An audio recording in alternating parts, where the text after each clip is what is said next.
नमस्कार साथियों। तो साथियों, राहुल गांधी ऑपरेशन सिंदूर को लेके उन्होंने अपने जो एक्स अकाउंट है वहां पर एक पोस्ट किया।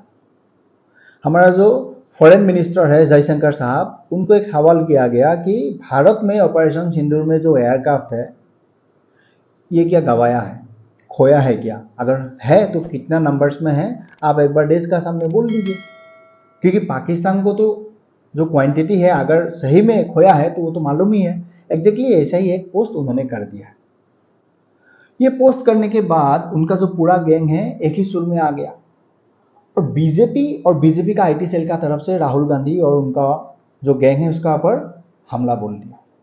राहुल गांधी का यही सेंटेंस पाकिस्तान मीडिया ने भी कोट कर दिया।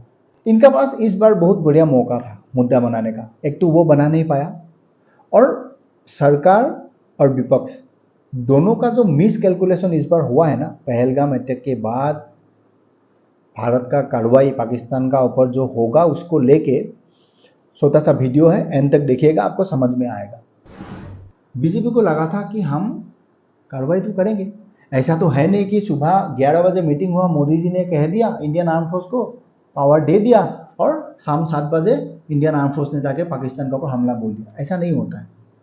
हर चीज़ का कैलकुलेशन होता है, वहाँ इंटेलिजेंस का रिपोर्ट होता है, सब कुछ अपना लेवल पर जो अपने काम करता है उसके बाद एक नतीजे पर आते हैं कैसे काम करना है। उसके बाद 7 मई स्टार्ट हुआ।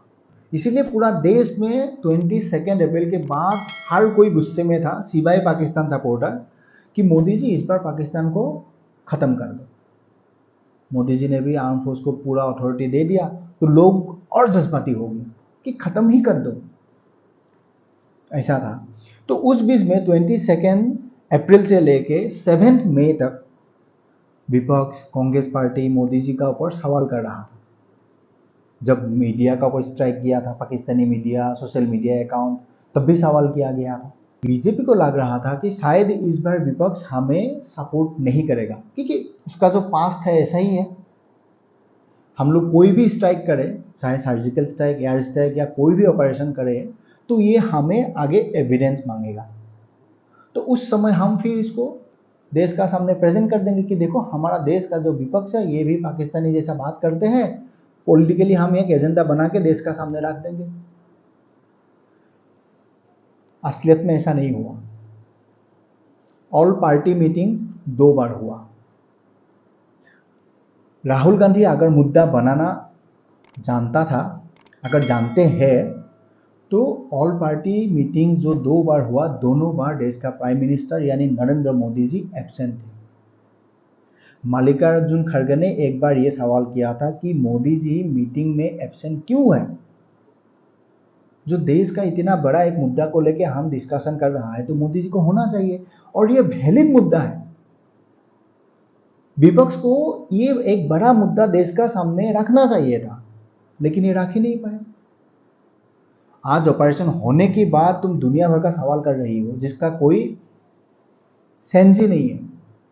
जहां तुम्हारा पास पॉइंट था वहां तुमने पकड़ नहीं पाया। विपक्ष को लग रहा था मोदी जी ज्यादा से ज्यादा या तो सर्जिकल स्ट्राइक या तो एयर स्ट्राइक करेगा तो हम एविडेंस मांगेंगे, उसके बाद फिर हम वही गेम स्टार्ट कर देंगे।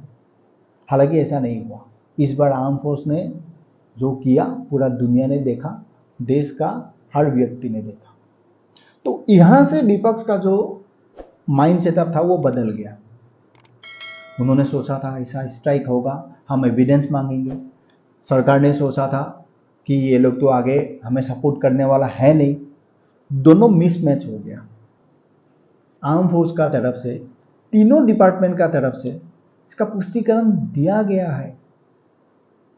जो राजीव घाई साहब है, डीजीएमओ लेफ्टिनेंट जनरल, उन्होंने खुलेआम कह चुका है तीनों डिपार्टमेंट का तरफ से इसका पुष्टिकरण दिया गया है, कोई एयरक्राफ्ट हमने ऐसा गवाया नहीं है।